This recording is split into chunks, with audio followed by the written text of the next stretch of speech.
ఇంద్రియములకు వశం చేసి పరమేశ్వరుణ్ణి చేరకుండా చేరేటట్టు కూడా చెయ్యగలదో అటువంటి తల్లి నా ఇంట కూతురైంది.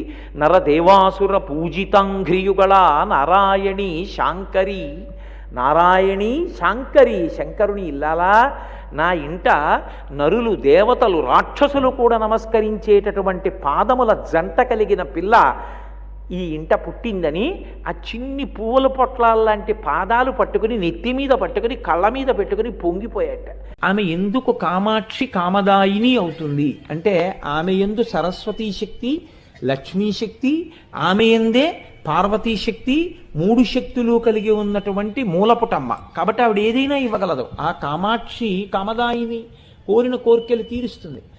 ఒక్కసారి అమ్మవారి దేవాలయ ప్రవేశం చేసి నమస్కరించినటువంటి వాడు నేను ఇది పొందలేకపోయాను అని వెనక్కి వచ్చినటువంటి సందర్భం ఉండదు. నిజాయితీగా ప్రార్థన